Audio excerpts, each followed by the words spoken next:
Hi everybody. Today we are shifting gears, moving across the Atlantic into the Americas to talk about the ways in which complex societies emerged in the North and South American context and to compare them to the civilizations that we talked about in Module 4. For today's class, I want to start in North America and talk about two large city-states located thousands of miles apart and occupied roughly around the same time: Chaco Canyon in New Mexico and Cahokia in Illinois. So most standard textbooks for world archaeology classes like ours don't even talk about places like Chaco and Cahokia as complex societies. Instead, these two urban centers are generally skipped over in favor of Mesoamerican and Andean city-states like the Maya, Inca, and Aztec, which we'll talk about in lectures 5.2 and 5.3.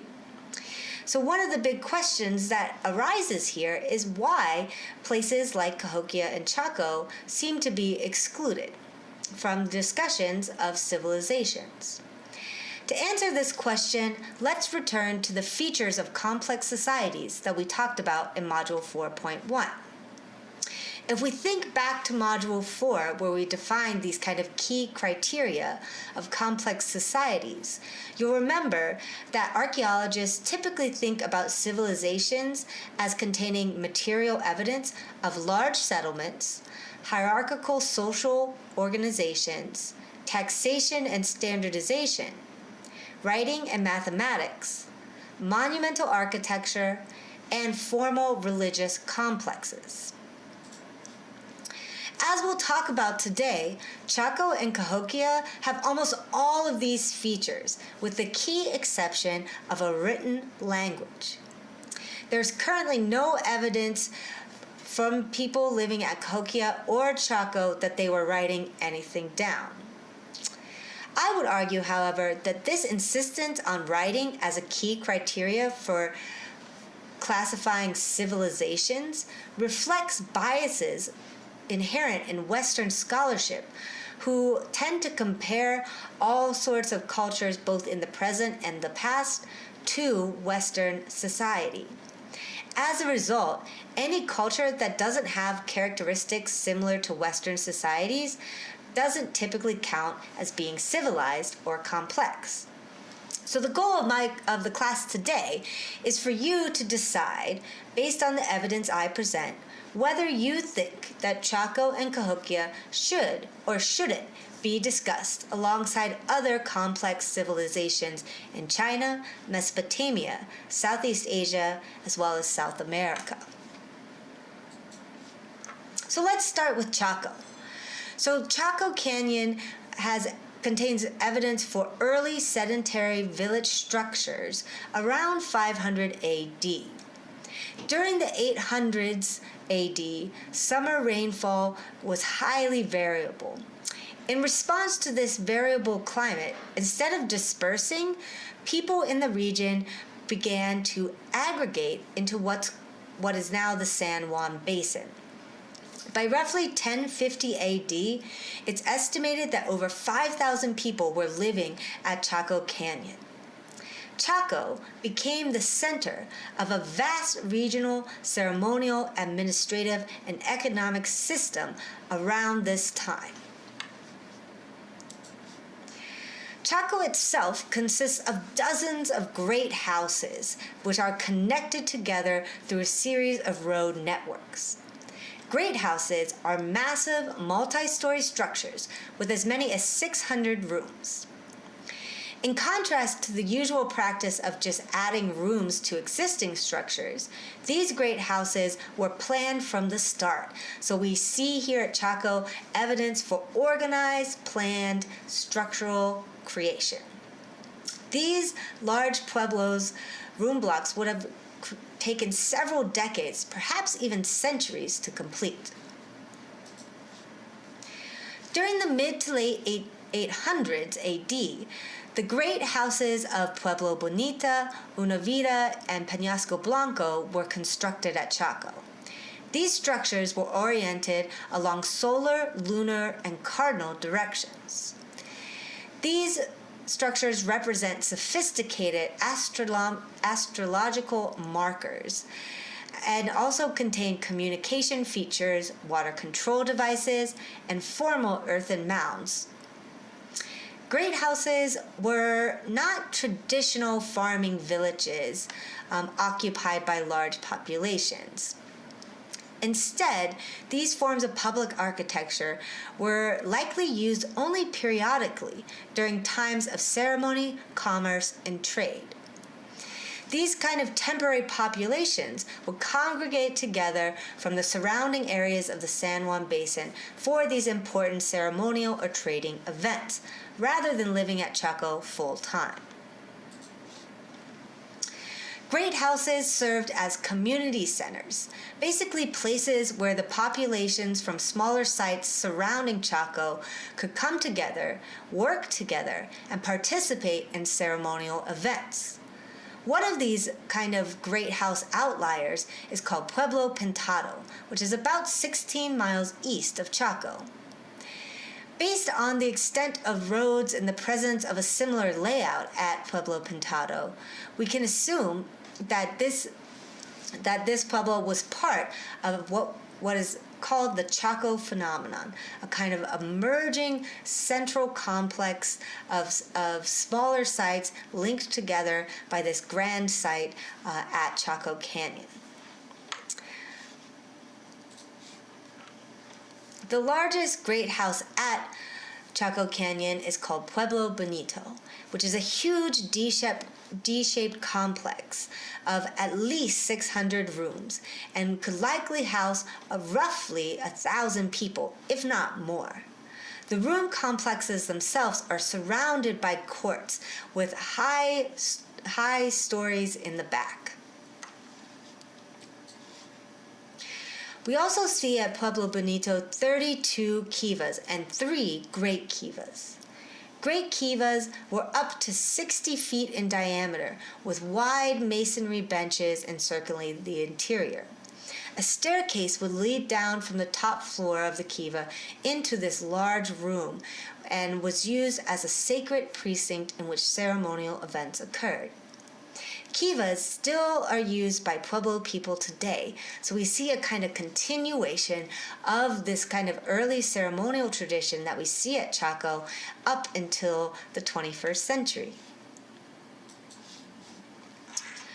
In addition to these 32 great kivas at Chaco, as well as all of these large great houses like Pueblo Bonito, Chaco Canyon contains 400 miles of roads that link this ceremonial center to 30 different outlying settlements.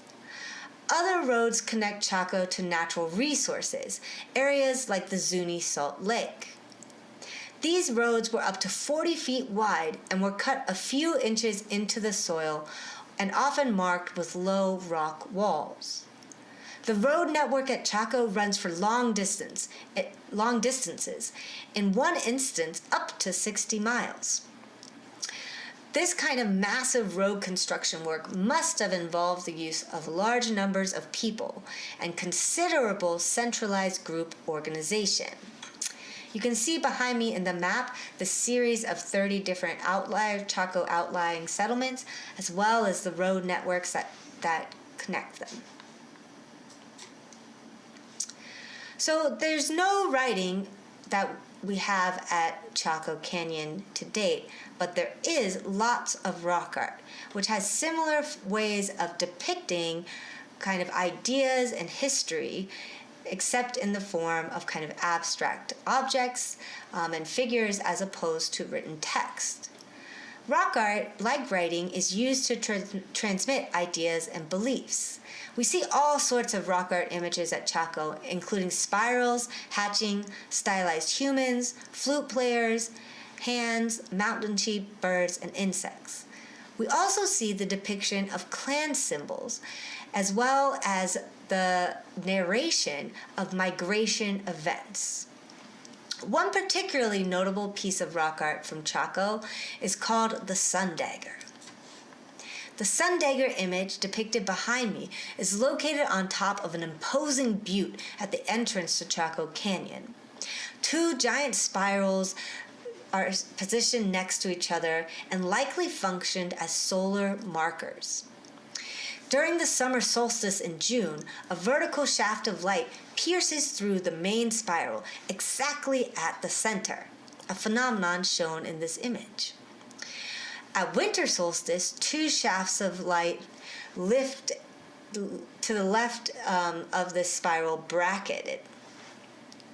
The light shafts strike the smaller spiral nearby during the spring and fall equinoxes. These petroglyphs were a form of calendrical recording that marked important times of the year, likely linked to ceremonies, as well as planting and harvesting seasons. Over 1 million artifacts have been collected from Chaco across these 120 different sites. These artifacts include things like distinctive black-on-white ceramics, as well as produced and traded utilitarian goods like projectile points and knives. We also see, in addition to these kind of local trade goods, evidence for the exchange of exotic goods, including turquoise from places like Cerrillos, New Mexico, which were used to make ornaments, pendants, and beads. We also see exotic goods that offer evidence for long-distance trade in the form of macaws, copper, and shells from places like California as well as Mexico. Macaws are particularly interesting because we have evidence from Latin America and Central America for the ritual use of macaw feathers on prayer sticks, costumes, masks. And the idea here was that these kind of objects were used to communicate with the spiritual world. The artifactual evidence at Chaco demonstrates the existence of a long-distance trade network across the American Southwest and into Central America.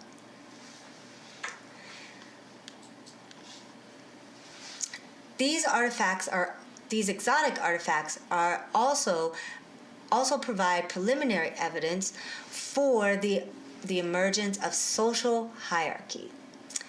One of these kind of social hierarchies, one type of evidence that we have for the emergence of social hierarchy comes from burial contexts, particularly burial 33 at Pueblo Bonito. This burial contains 14 stacked burials, one on top of each other.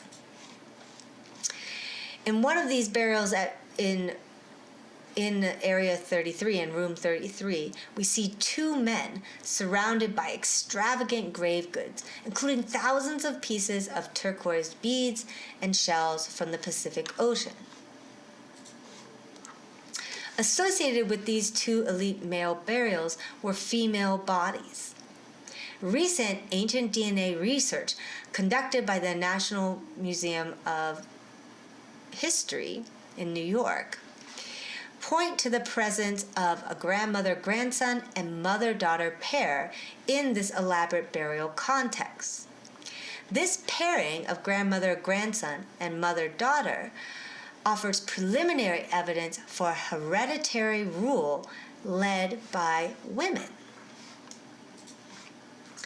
The diagram behind me provides a hypothetical outline of the Chacoan matrilineal line and system of rule. So the matrilineal members are highlighted in red, and the blue here shows the grandmother-grandson relationship suggested from the testing of crania 8 and 10 from room block 33. The blue with two asterisks after it shows the mother-daughter relationship shown from aDNA taken from crania 1 and 7 from this same room block. So what we know from Chaco so far is that there was definitely social hierarchy and that women were likely in charge of much of the ceremonial life at Chaco based on this kind of preliminary evidence from human remains at Burial 33. So what was Chaco actually used for? What were these women actually doing, right? So Chaco was likely used for a couple of different purposes, including as a ceremonial gathering place, a food distribution center, and an exchange hub for exotic goods. In the 1100s, new construction at Chaco began to slow, and its role as a regional center began to shift.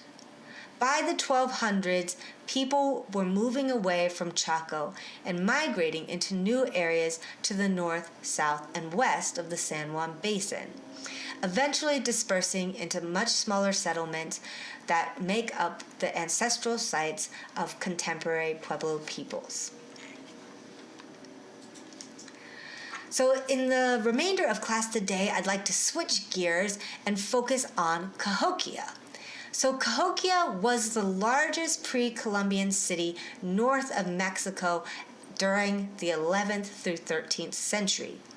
It developed into this large-scale settlement after 800 AD, roughly the same time as Chaco. Cahokia was a city that at its peak was larger than many European cities, including medieval London. There are some signs that individuals achieved greater social and political importance in what had previously been a very egalitarian form of social relationship in the Cahokia area. As we start to see more hierarchical social systems develop in this area, we also see the construction of large oval mounds, which we'll get into in a little bit. So around 1000 AD, previously dispersed populations in the Midwest and Southeast begin to congregate at Cahokia, and this kind of aggregation becomes a tightly integrated society consisting of a kind of three-tiered hierarchical system in which the capital was seated at Cahokia, and then there were several smaller kind of political and administrative centers to the kind of east and west of Cahokia, followed by what we might think of as kind of rural homesteads in the northern part of the general region. So everything was organized at the center with Cahokia, with distribution of goods and resources moving down this hierarchy from these larger regional centers into these rural homesteads.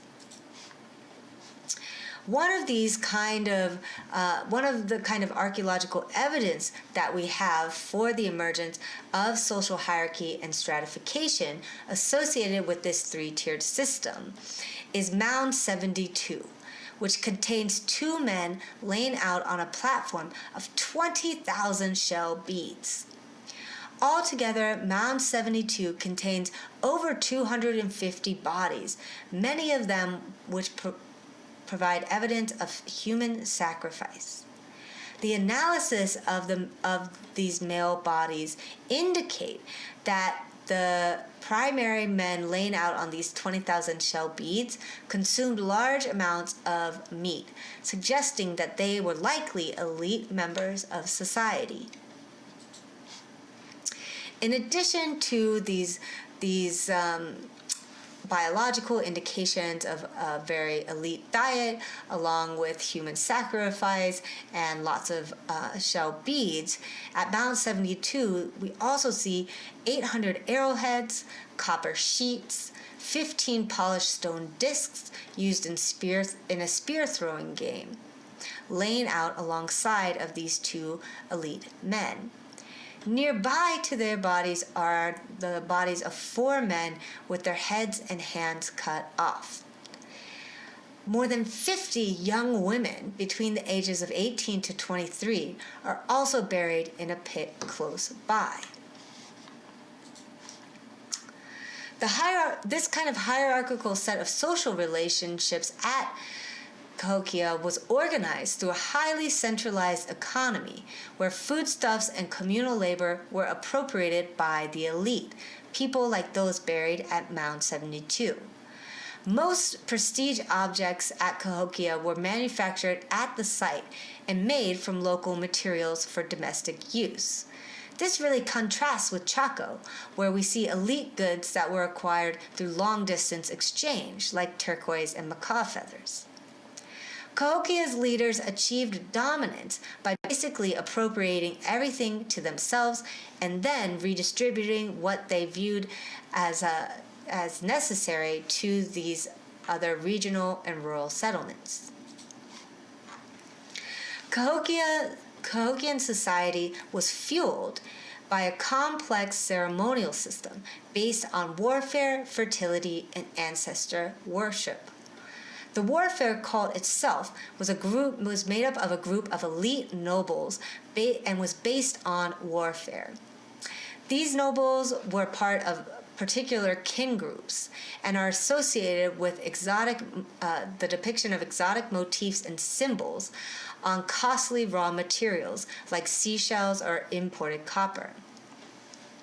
Evidence for this war-based cult appears in the form of exotic cosmic imagery depicting animals, humans, and mythic beasts, which bound together warfare, cosmology, and nobility. Cahokia religion itself seems to have merged beliefs about life and death with the movement of the stars, sun, and moon. Specific deities were recognized to be female goddesses, which were often depicted on small red stone sculptures like some of those depicted behind me.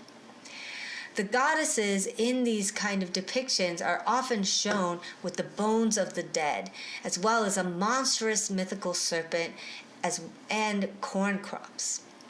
These depictions offer a kind of connection between life, death, and femininity, and were likely used in order to ensure a good harvest.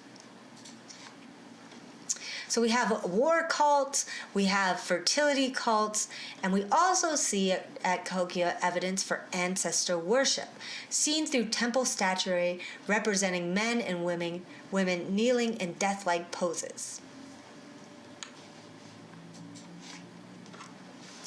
A key component to this ceremonial complex was the construction of massive earthen mounds.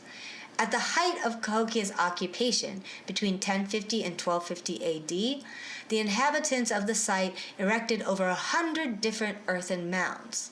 3 different types of mounds were made at Cahokia, but the most common one was this platform mound style, thought to have been a monumental structure particularly used for political and religious ceremonies.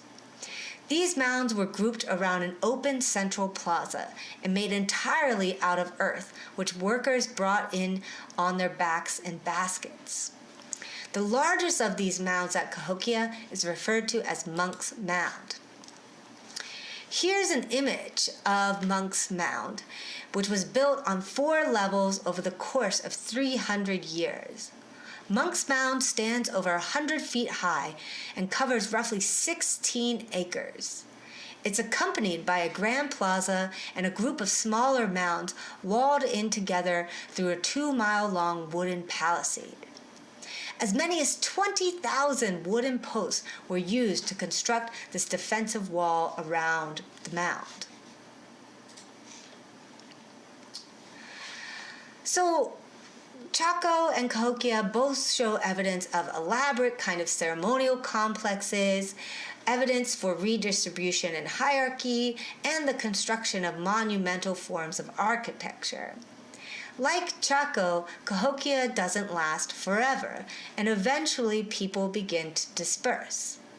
Some of the reasons why we see this dispersion at Cahokia are the result of severe droughts in the late 1100s and again in the early 1200s. We also see climate cooling around this same time period, making the production of surplus maize growth very difficult. There's also evidence for increased political tensions during the late 1100s in the form of defensive palisades that are constructed around Cahokia, presumably to defend against external threats. Finally, the dispersion or deaggregation of Cahokia may have been the result of internal tensions among the diverse array of ethnic groups which made up this major urban city center. So let's go back to the question that we asked at the beginning of today's class, this civilization debate. So let's think about these criteria and whether Cahokia and Chaco count. So first, large settlements with complex social organizations. Definitely. Chaco and Cahokia both had large estimated populations in the thousands and were certainly aggregational centers within both Illinois and New Mexico. What about taxation and hierarchy? So we definitely have evidence from both Chaco and Cahokia for extreme levels of social disparity, seen primarily through burial records in which we see elite burials where these individuals had better diets, more grave goods, which offers some evidence for social hierarchy. We also see evidence for redistribution, particularly at places like Cahokia, which was this kind of central space where foodstuffs as well as exotic trade goods were aggregated and then dispersed through this three-tiered hierarchy. Monumental architecture. Definitely, right? We have monumental architecture at Chaco and at Cahokia in the form of large mounds, as well as at Chaco in the form of these large Pueblo complexes like Pueblo Bonito behind me. So definitely monumental architecture is on the list. In addition, we also see evidence for a formal religious complex. So at Chaco, we see the evidence of elite burials, Kivas spaces where religious ceremonies took place. At Cahokia, we see these mound complexes, things like Monk's Mound, that were likely associated with this fertility, war, ancestor worship cults. So the main question is, does writing matter to actually classify civilizations? And that's a debate that only you guys can answer for yourself.